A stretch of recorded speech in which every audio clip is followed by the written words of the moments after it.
Topps marketing team made a huge mistake. In a recently deleted post, they put out something called March Slabnis, where they wanted users to specifically rank the top 16 most iconic rookie cards of all time. And man, there is so much wrong with this post. I'm going to dive into just some of the things that I noticed right away, as well as what I would give for my top 16 list. And look, my top 16 list will not be perfect. I'm sure we can have some arguments down below in the comment section. This is just a sample list I came up with just on the top of my head. All right, let's take a look at this post.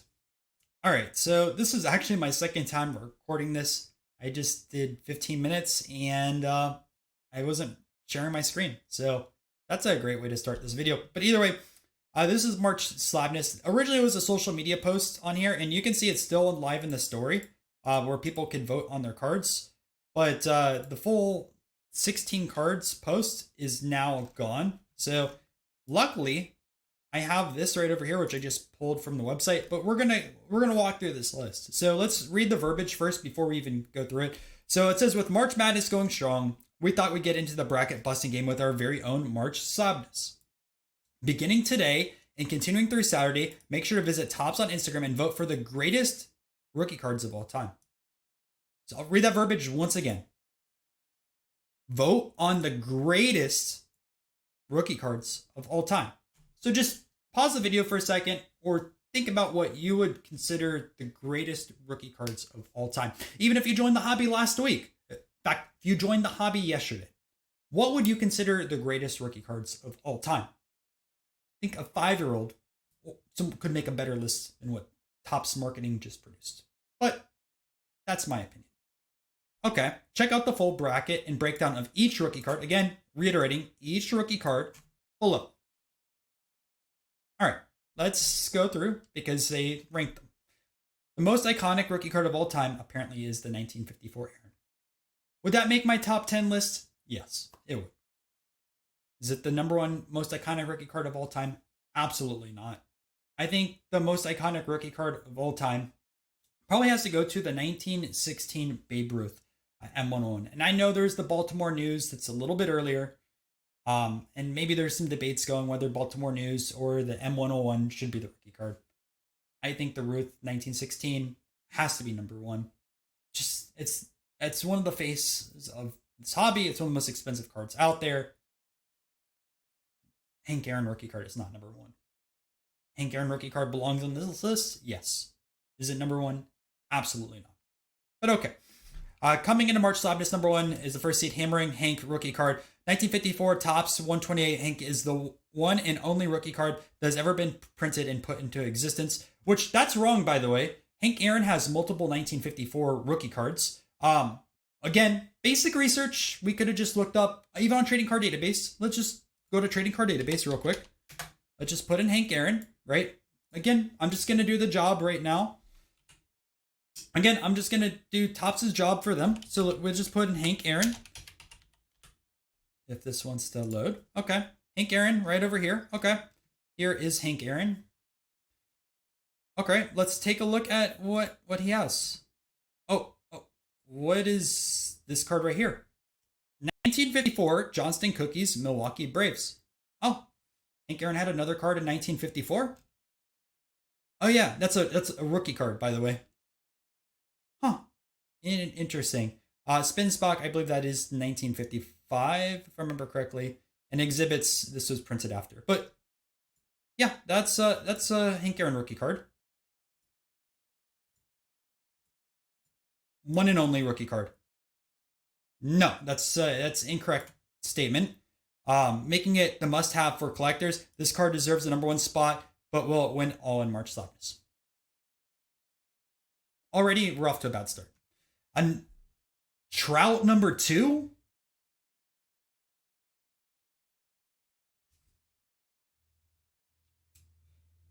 The 4-time MVP Mike Trout in his 2011 Topps update 175 fills the second seed in our rankings. This Trout has several variations, okay? I don't disagree with putting a Trout 2011 update in the top 16. Does it deserve number 2? I don't think so, but let's keep going. One notable version is a update Mike Trout Diamond Anniversary, which sold for as much as $29,000 in 2021. Guys, maybe it did sell for 29,000 in 2021. People are gonna think that the card's worth 29,000 right now, and there's no mention of the grade, which I would assume would be like maybe a BGS 10 or a BGS Black Label. You could get the Hope Diamond. And fact check to me if I'm wrong. I'm pretty sure the Hope Diamond, which is the version number to 60, is less than $30,000 right now. Again, we're just gonna be nice originally, but I think this is a disservice putting that there. Trout number 2 should not be number 2. Should make top 16, yes. All time outside of Topps cards, because I think when they built this out, it's all Topps cards here, by the way. Would it make the top 16? Yes. Would it make all time top 16? Borderline. Very borderline. Have I made that full 16 list? No, I have not. I made a top 16. Again, borderline. All right. Clemente. Again, would he be in my top 5 to top 10? Yes. Okay. And another thing to mention, by the way, is for this list and also the one that I made, for my list at least, I only put one rookie card per year. So 55 has Clemente, it has Koufax, it has Killebrew. So on my list, you're not going to see Koufax. That's the reason why. Topps' list, they repeat 2001 Topps. Koufax should have made this list if they're going to do that in that perspective. Again, my list, I'm only doing one per year. Note also, 54 Ernie Banks is going to be absent from this list that Topps made. He also should have made that. That's the reason why Ernie Banks is not going to be on my list. I put Aaron above Banks. But let's read what it says for Clemente. The 1955 Topps Clemente holds significance in the world of baseball collecting for several reasons. That's why it gets a third seed in our bracket. What are the several reasons? Maybe they'll put it here. Not only does it mark the debut of the legendary Roberto Clemente in the Topps series, but also captures the early stages of a career that would lead him to become one of the most revered and iconic figures in the sport. Do I think they could have wrote a little bit more about Clemente? Yeah. But we're doing small paragraphs. That's fine. All right. I agree with putting Clemente towards the top of this list. No disagreements. Acuna number 4?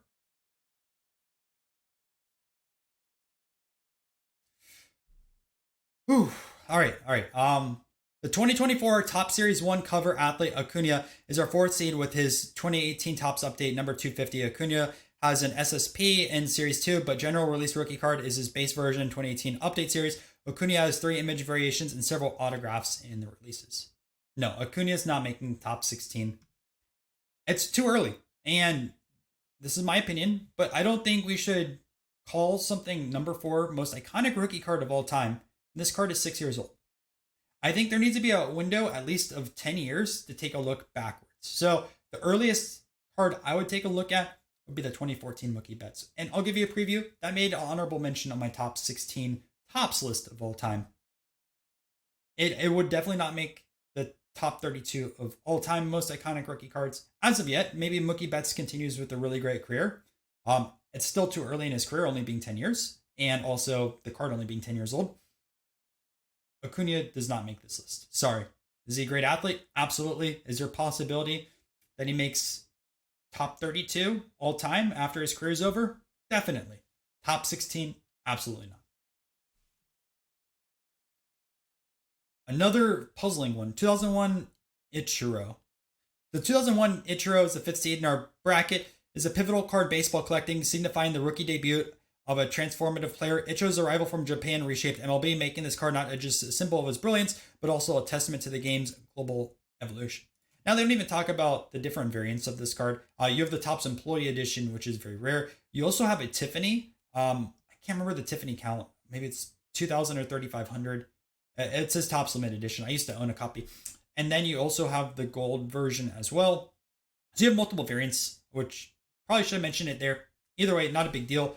No, I don't put Ichiro in the number 5 spot. In fact, I put the Albert Pujols rookie above Ichiro. Ichiro, obviously global player, really great. But if we're going one card per set, I think Albert Pujols has a bigger impact on baseball. Just not only from like stats wise, but just as a Cardinals legend.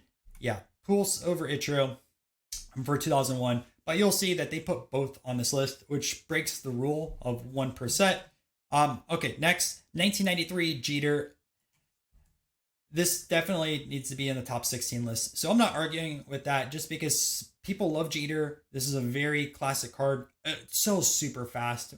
Whether you have it at a card show on like an eBay or ComC, people love it. So no disagreements with putting that there. You also need a few more junk wax era cards on here just to represent different decades. Because I'm a big believer of having iconic cards in different eras. So yeah, this needs to be on here. Checking into the 6th seed is 1993 Jeter, right? This rookie card is the Hall of Famer's first Topps card. This sought-after card has several variations, including one featuring a rookie stamp commemorating the organization's inaugural season. What organizations? Oh, Rockies. I glanced right over it. That's not the full story, though. Why didn't you mention Marlins? Jeter was a part owner of the Marlins. He was what, GM or something like that of the Marlins. Why did we not mention Marlins and just the Rockies? That's confusing. To me, why would do that? I would also just have another sentence instead of saying several variations. I'd mention that it has the Topps Gold rookie, which a lot of people go after, but again, not my article. But this Jeter does belong here. I will say that. All right. Number 7, 2018 Ohtani rookie, number 700. We already had a 2018 Acuna. Do you put Acuna or do you put Ohtani on your list? Why are we repeating? Ohtani's flagship rookie card, 2018 700, can be found in 2018 Series 2. It's slotted as 7th seed in our bracket. The card touted with the rival one of the game's current best players outside of Topps Now products and features several short prints. I think, again, this has an argument to be one of the most iconic rookie cards of all time. Putting an Ohtani on the list. Top 16, probably not. Maybe top 32. But it's so early in Ohtani's career. It's so early. Why we should not be putting this on the top 16 of all time list. I'm going to say this right now. Upper Deck Ken Griffey Jr. 100% replaces the Topps one. More people want the Upper Deck one. That's why the Upper Deck one, raw, sells in here from $40 to $50. This card you can find all day at a card show under $5. All right. The kid checks in as the 8th seed. Topps jumped in the Ken Griffey Jr. rookie card frenzy in 1989 with its trade set, unleashing a baseball card became an instant classic. I don't know if that's an instant classic compared to his Upper Deck. The card features a young and vibrant Ken Griffey Jr. in his Mariners uniform, exuding the confidence of a future Hall of Famer. I mean, he doesn't look very confident in that picture, but Griffey has to be on this list for a top 16. Very popular among the hobby. If you're going to do the Topps one, I understand. But again, Upper Deck would be over Topps. They're again saying, let's read this again. Greatest rookie cards of all time. Not Topps. Greatest rookie cards of all time. And in fact, I would put the Bowman 1989 over this card. My opinion? Okay. Let's Aaron Judge.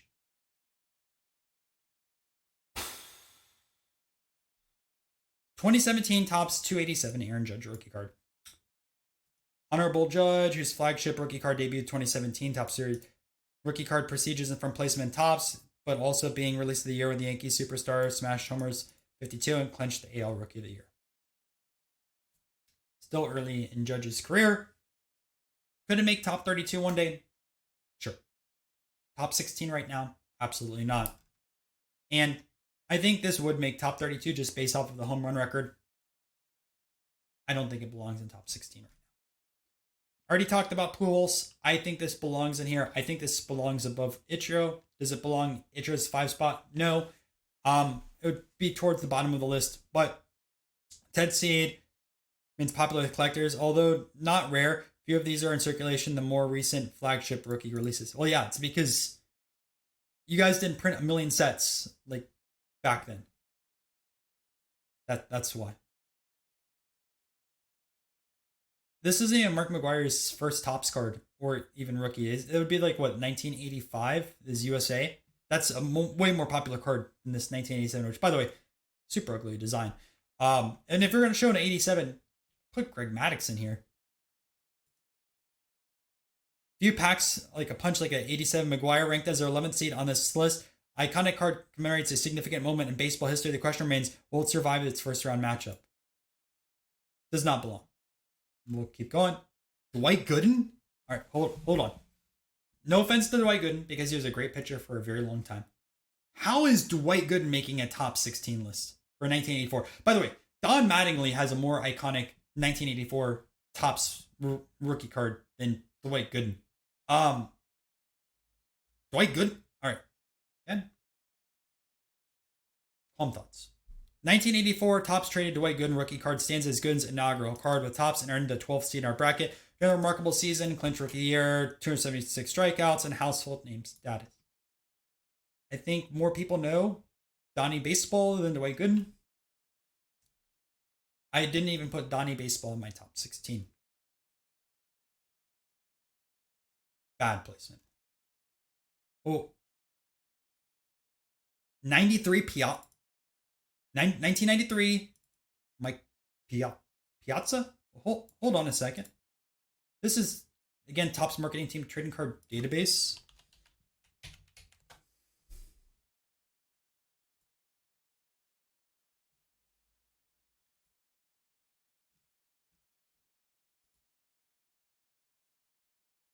Oh, Bowman. Topps owns Bowman. What? 1992? Oh.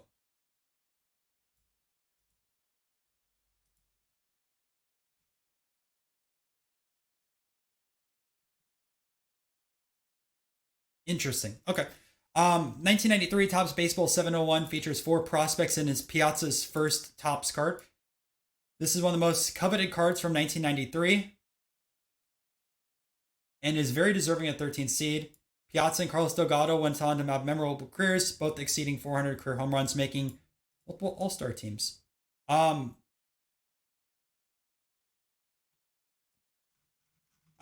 just want to show you guys something real quick. I'm pretty sure it's Alan Trammell. I probably wait. Actually, Paul Molitor's.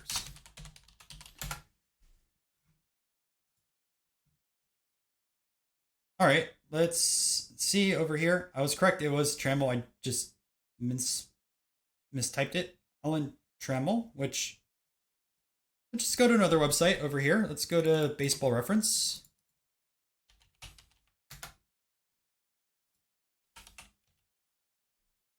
Hold on. Hall of Fame. Oh, okay. Where is Molitor? I'll just show.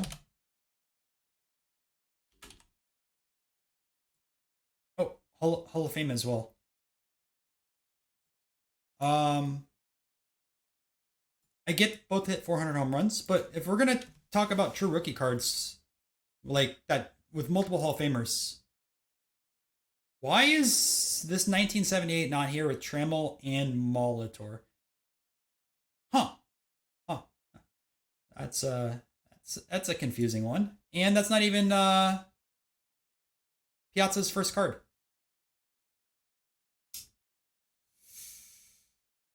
Is that what we call lazy? All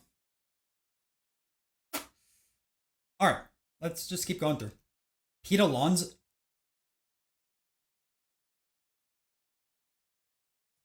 flagship card, 1974-75, gets a 14th seed. Few knew how dominant his first season would be. The Mets superstar popped on the scene and topped Aaron Judge's record for most rookies, totaling 53. Super early in Alonso's career. There's been a lot of players that start off really great and kind of trail off at the very end. A really good example would be Ryan Howard. This would be like putting Ryan Howard on a list of most iconic rookie cards of all time.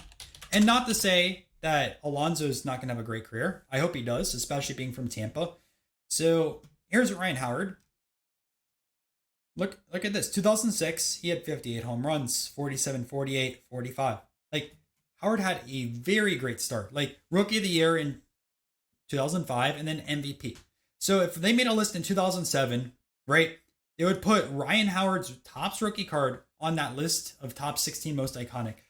That's a big disservice. This is why I'm saying we need to have at least 10 years of data before we claim something is the most iconic rookie card of all time. Again, I hope Alonso does well, and we'll just load up Alonso on here. Right? And if we go to Alonso's stats, you can see home runs 53, then 16. That's the shortened year, 37, 40, 46. Phenomenal. 192 home runs, right? He's 29 right now. It's going to be tough to make 500 home run clubs, right? Because baseball players, they tend to perform a lot worse in their 30s. But again, super early. Not saying that Alonso's not going to have a good career. He could have a great career, and you take a look back in 2029 and go, you know what? Alonso needs to make a top 32 list. Does it make top 16? No. But if he continues hitting 40, 50 years, or 40, 50 home runs every year, top 32. Not top 16. And yeah, well, okay. Ricky finally made the list. Wait. Ricky Henderson, 15th seed.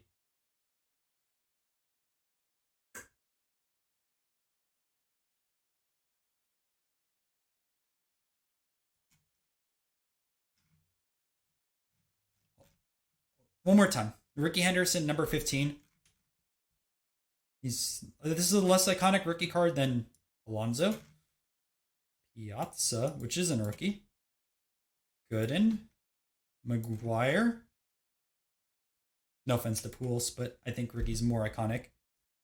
Judge.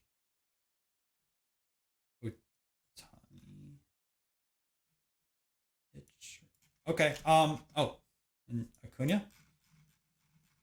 15th for Ricky. You could put a Ricky on your showcase, and this will sell quicker than all of those cards above. People love Ricky. 15 for Ricky.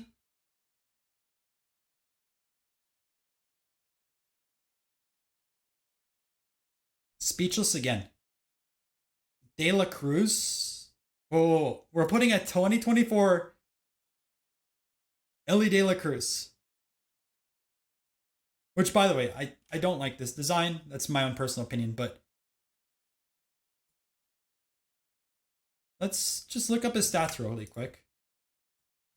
And not to say anything, right? 22, so still very, very young. 0.8 WAR and batted 235 last year.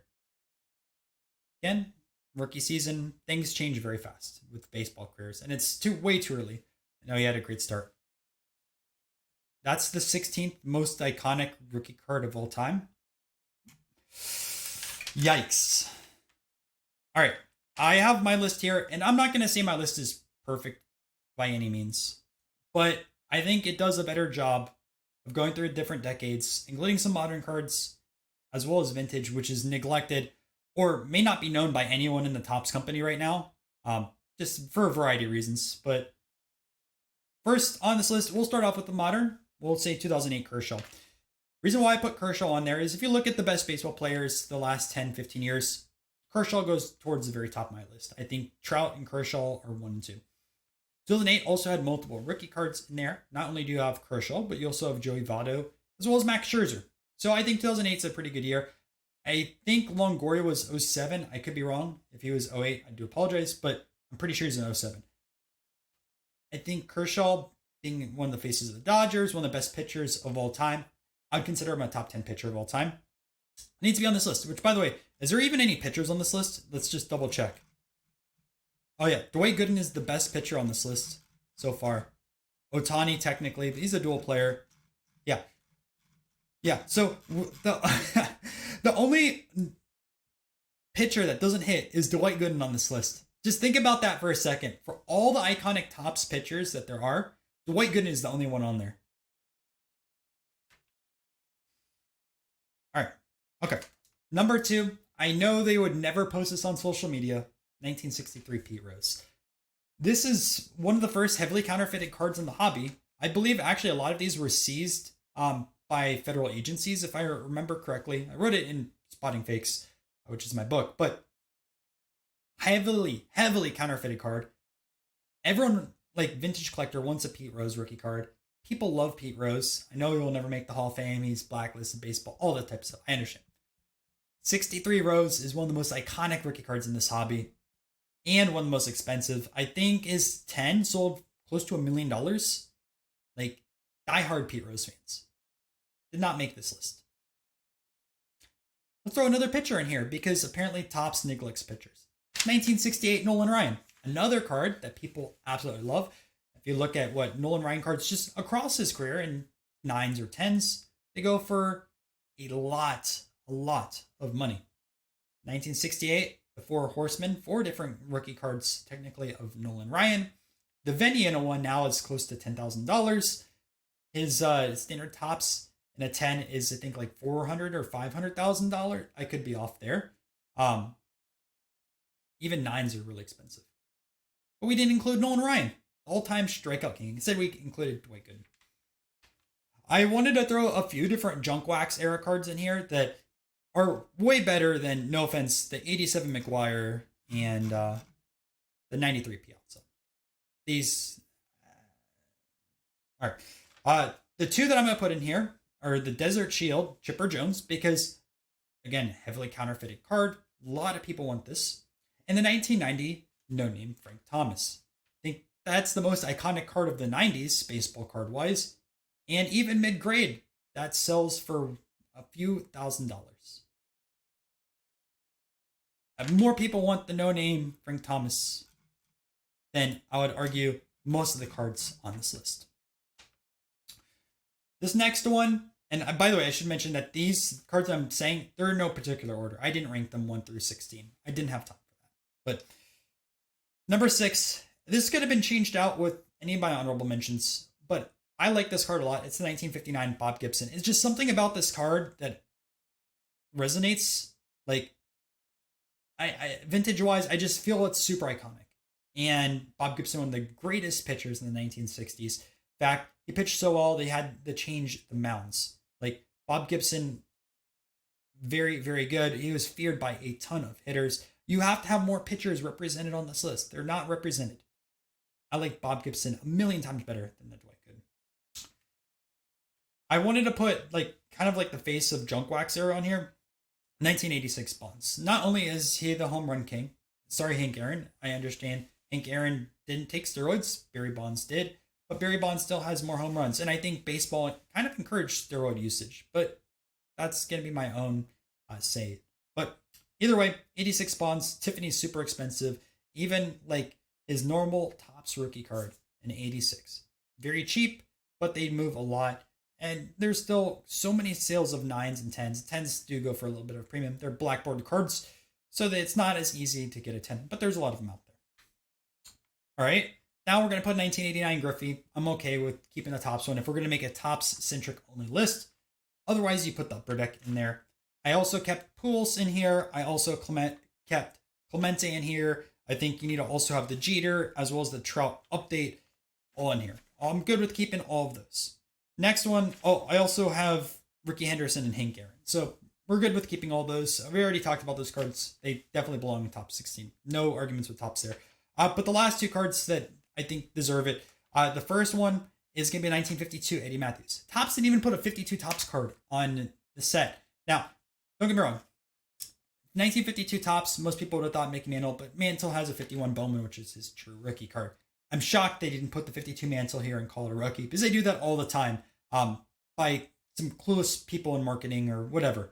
All right, regardless, 52 Topps needs to be represented. Now, when you think about rookie cards, who are the rookie cards in 1952 Topps? Well, there's 2 that are worth mentioning. We have Eddie Matthews as well as Hoyt Wilhelm. Now, Wilhelm was a relief pitcher. It's a high-numbered card. It's expensive, but I think Eddie Matthews edges it out. And here's the interesting tidbit about 1952 Eddie Matthews. It's actually the most expensive base rookie card.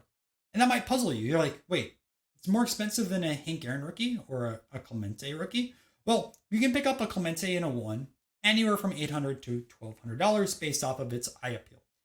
Hank Aaron, you can pick them up as well, anywhere from like, I think it's what, like $700 or $800 all the way through like 1400. I know it's a bigger range, but I've seen a lot of like variants on these 54 Hank Aaron's based off of condition wise. Way more than the 55 Clemente. With that being said, if you want an Eddie Matthews in really bad shape, you're looking about 1500 at the cheapest, but usually they go between $2,000 and $2,500. You might ask why. Well, Eddie Matthews is the last card in the 1952 top set. It's also being a high number. It's actually short printed. The 52 mantle is a high number, but it was either double or triple printed, people mention. And if you look at the pops, it makes sense. Well, the Eddie Matthews is actually a very tough card to find. You don't find a 52 Matthews at every card show, unlike the 52 mantle, which unless you're going to a local one, you'll most likely find it at any larger shows. So I think you need to put 52 tops in here. First flagship set, although they did have sets earlier, which people don't know about, but the 52 Eddie Matthews has to be there. And lastly, because it's heritage this year, I put the 1975 George Brett. Again, you have Brett and Robin Yount in that 1975 set, as well as Gary Carter, but I put Brett on there because he outsells them all. And I also want to make one other point. Topps is not doing minis for 1975 heritage. Talk about a miss. Like, are we not researching the history of cards? Like, the 75 minis are so popular. Regional release, they're tougher to find than the full-size cards, but they have a cult following. We're not going to celebrate 75 minis. A lot of the decisions with the, like, going back and looking at the history of cards, it's weird. And like, don't get me wrong, I love collecting cards. I like Topps. It's puzzling why we do no research. All right. I put 5 honorable mentions. I could have easily grew out this list. I think this would have been way easier to do with 32 cards, but here are my 5. Again, no repeats of sets. First is 2014 Betts. It hits that 10-year rule that I also established. I think Betts is a really good player. I almost put him in the top 16, but I put Kershaw above him for another modern card. But Betts easily would make top 32. I think he's going to have a really great career. Kind of overshadowed by Mike Trout, but phenomenal player. Next, 1960, a lot of good rookie cards there. I put the Yastrzemski above all others in that. I mean, you also have Cott. You also have McCovey. Easily could have put McCovey here for 500. But Yaz, Triple Crown, one of the best Boston players of all time. You have to put Yaz. And that's why I put that there. And Yaz I almost replaced with Gibson. But I just put Gibson a little bit higher. Next, 82 Ripken, the solo card. I know a lot of people also like the triple, but I think the solo card definitely outsells the triple and kind of an iconic card of the early 1980s. Again, very close to making this list. If I didn't put as many 1990s cards, I would have put that Ripken there. 1969 Reggie Jackson. A lot of people love this card. Very close again, putting on here, but just slightly missed out. And lastly, 1979 Ozzie Smith. Very liquid card. Anytime I've had one of those, they've sold really fast. So that's my list. I could have easily made another list without Topps. I mean, obviously you would put the Babe Ruth in there. Another card I would think top of my head is you put that Joe Jackson red border card easily. Like it's a very scarce card, but it's still 500,001. You also have to put an old Judge Cap Anson in there. I would go after the rare variation. I can't remember if it's like the Chicago uniform or it's like the suit. I'm blanking right now.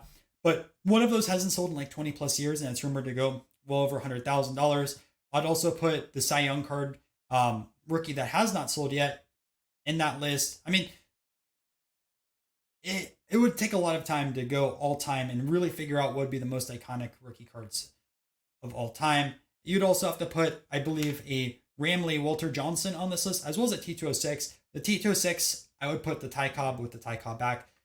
I know Ty Cobb has earlier postcards, but that's, I'm not going to make the argument between postcards and actual cards. I view postcards as cards, but I know a lot of baseball collectors don't. But I'd put that there for kind of like the face of the T206 set. People may wonder, why not Hannes Wagner? Well, Wagner actually has a 1903 card before that. So just, that was a brief mention of pre-war side of things. So much more. Like you have to put the Ted Williams rookie card in there, maybe Joe DiMaggio's, 16 of that would be very tough. But that is this video. It's a shame that we're skipping over the history of cards because education is important for this hobby. And I feel like a lot of new collectors don't understand the rich history of sports cards And if the Topps marketing team is just going to glance over vintage and do a very shoddy job of really teaching people what is going on in the hobby, like historically, we're the hobby's not going to be stable long term. We need to have people that understand that there has to be a vintage base of cards, because if cards aren't appreciated that are older, there's no reason to collect now, because eventually all those cards that you collect now are going to become older. And if they never have a buyer or someone that wants to have those in their collection, it's a big miss. But that's this rant, and let me know what you guys think.